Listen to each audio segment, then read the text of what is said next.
Om Swastiastu. Assalamualaikum warahmatullahi wabarakatuh. Salam Namo Buddhaya. Salam sejahtera bagi kita semua. Perkenalkan, kami dari kelompok 9. Pada kali ini akan membawakan materi yaitu tingkat bunga menurut klasik, suku bunga nominal, dan real. Baik, sebelumnya izinkan saya untuk memperkenalkan diri saya dan rekan-rekan saya di kelompok 9, yaitu yang pertama saya sendiri, Iputu Excelare Manggala dengan NIM belakang 191. Lalu ada rekan saya yaitu Ana Agung Gede Raditya Ari Permana dengan NIM belakang 194. Lalu rekan saya yang terakhir yaitu Nikade Dwi Yuli Yastini dengan NIM belakang 197.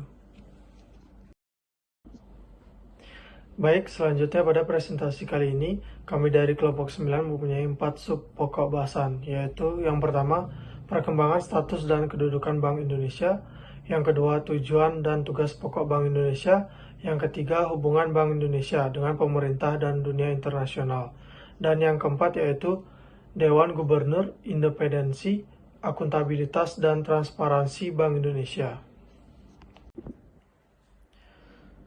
Baik, sub pokok bahasan yang pertama akan dibawakan oleh saya sendiri, yaitu perkembangan status dan kedudukan Bank Indonesia. Undang-Undang Nomor 23 Tahun 1999, kedudukan Bank Indonesia sebagai Bank Sentral Republik Indonesia telah dipertegas kembali. Dilihat dari sistem ketatanegaraan Republik Indonesia, kedudukan Bank Indonesia selaku lembaga negara yang independen tidak sejajar dengan lembaga tinggi negara seperti Dewan Perwakilan Rakyat atau DPR, Badan Pemeriksa Keuangan atau BPK, dan Mahkamah Agung atau MA. Kedudukan Bank Indonesia juga tidak sama dengan departemen karena kedudukan Bank Indonesia berada di luar pemerintah.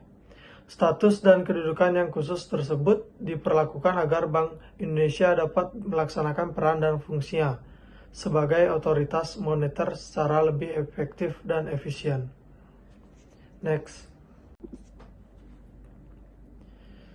Berdasarkan Undang-Undang Nomor 23 Tahun 1999, Bank Indonesia dinyatakan sebagai badan hukum.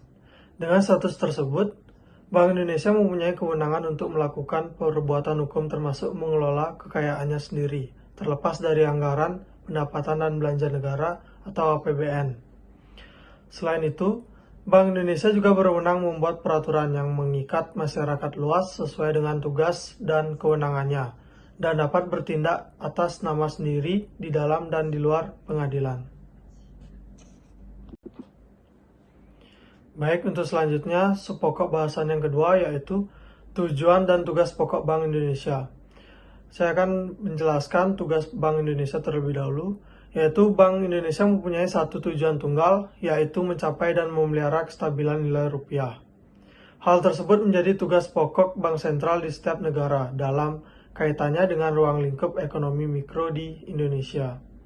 Kestabilan nilai rupiah ini mengandung dua aspek, yaitu kestabilan nilai mata uang terhadap barang dan jasa, serta kestabilan terhadap mata uang negara lain. Baik, untuk tujuan Bank Indonesia akan dilanjutkan oleh rekan saya. Terima kasih. Baik, mohon izin untuk melanjutkan presentasi materi selanjutnya, yaitu tujuan dari Bank Indonesia. Nah, untuk mencapai tujuan tersebut, Bank Indonesia didukung oleh 3 pilar yang merupakan 3 bidang tugasnya. Ketiga bidang tugas tersebut perlu diintegrasi agar tujuan mencapai dan memelihara kestabilan nilai rupiah dapat dicapai secara efektif maupun efisien. Nah, berikut merupakan tujuan dari Bank Indonesia. Yang pertama, itu menetapkan dan melaksanakan kebijakan moneter. Sebagai otoritas moneter, Bank Indonesia menetapkan dan melaksanakan kebijakan moneter untuk mencapai dan memelihara kestabilan nilai rupiah. Arah kebijakan didasarkan pada sasaran laju inflasi yang ingin dicapai dengan memperhatikan berbagai sasaran ekonomi makro lainnya, baik dalam jangka pendek, menengah, maupun jangka panjang. Nah, yang kedua, ada mengatur dan menjaga kelancaran sistem pembayaran. Salah satu wewenang Bank Indonesia yaitu dalam melaksanakan, memberi persetujuan dan perizinan atas penyelenggaraan jasa sistem pembayaran seperti sistem transfer dana, baik yang bersifat real time, sistem clearing, maupun sistem pembayaran lainnya, misalkan sistem pembayaran berbasis kartu. Nah, yang ketiga yaitu mengatur dan mengawasi bank. Dalam rangka tugas Bank Indonesia untuk mengatur dan mengawasi perbankan, Bank Indonesia menetapkan peraturan, memberikan dan mencabut izin atas kelembagaan atas kegiatan usaha tertentu dari suatu bank, melaksanakan pengawasan atas bank, dan mengenakan sanksi terhadap bank sesuai dengan ketentuan perundang-undangan yang telah berlaku. Baik, materi selanjutnya yaitu hubungan Bank Indonesia dengan pemerintah dan dunia internasional. Adapun hubungan Bank Indonesia dengan pemerintah itu ada dua, yaitu hubungan keuangan, yang kedua independensi dalam interdependensi. Yang pertama hubungan keuangan. Nah, dalam hubungan keuangan dengan pemerintah, Bank Indonesia membantu menerbitkan dan menempatkan surat-surat hutang negara guna membiayai anggaran pendapatan belanja negara atau APBN tanpa diperbolehkan membeli sendiri surat-surat hutang negara tersebut. Yang kedua, independensi dalam interdependensi. Meskipun Bank Indonesia merupakan lembaga negara yang independen, tetap diperlukan koordinasi yang bersifat konsultatif dengan pemerintah. Dikarenakan tugas-tugas dari Bank Indonesia merupakan bagian yang tidak terpisahkan dari kebijakan ekonomi nasional secara keseluruhan. Baik, materi selanjutnya yaitu hubungan Bank Indonesia dengan dunia internasional. Nah, dalam hal hubungan Bank Indonesia dengan dunia internasional, maka Bank Indonesia dapat melakukan kerjasama dengan bank sentral negara lainnya dan organisasi maupun lembaga internasional. Dalam hal ini, dipersyaratkan bahwa anggota internasional dan lembaga multilateral adalah warga, maka Bank Indonesia dapat bertindak untuk dan atas nama negara Republik Indonesia sebagai anggota. Nah, Bank Indonesia menjalin hubungan kerjasama dengan dunia internasional adalah dalam rangka menunjang kelancaran dengan ekonomi, moneter maupun perbankan.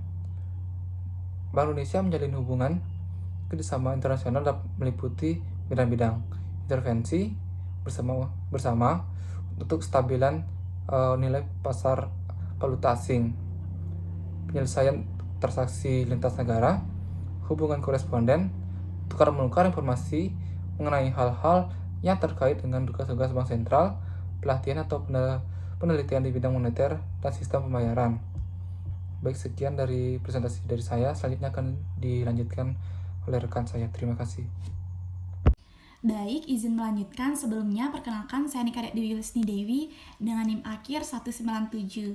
Jadi, saya akan membawa materi mengenai Dewan Gubernur, independensi, akuntabilitas, dan transparansi dari Bank Indonesia. Nah, di mana teman-teman kita ketahui bahwa Bank Indonesia ini dipimpin oleh seorang Dewan Gubernur dengan seorang gubernur sebagai kepala yang dibantu oleh seorang deputi gubernur senior sebagai wakilnya. Nah, serta 4-7 deputi gubernur. Jadi, jabatan Gubernur Bank Indonesia ini beserta deputi gubernur ini berlaku selama 5 tahun dan dapat diangkat kembali dengan masa jabatan yang sama maksimal 1 kali masa jabatan berikutnya.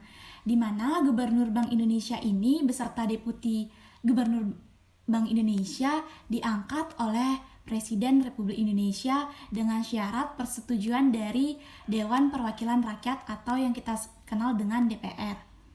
Nah, di mana calon deputi gubernur ini diusulkan oleh Presiden dengan melihat rekomendasi dari Gubernur BI itu sendiri, di mana anggota Dewan Gubernur Bank Indonesia ini dapat diberhentikan apabila terbukti melakukan tindakan pidana kejahatan, tidak dapat hadir secara fisik selama 3 bulan berturut-turut tanpa alasan yang dapat dipertanggungjawabkan.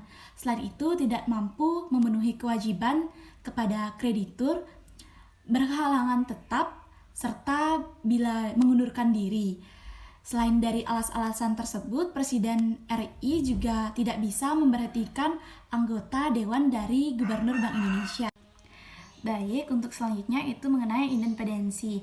Sebagaimana diatur dalam Undang-Undang Nomor 3 Tahun 2004, Bank Indonesia ini memiliki 5 independensi. Yang pertama yaitu independensi kelembagaan, di mana Bank Indonesia ini sebagai lembaga negara yang memiliki kebebasan dari campur tangan pemerintah untuk menjalankan wewenang dan tugasnya.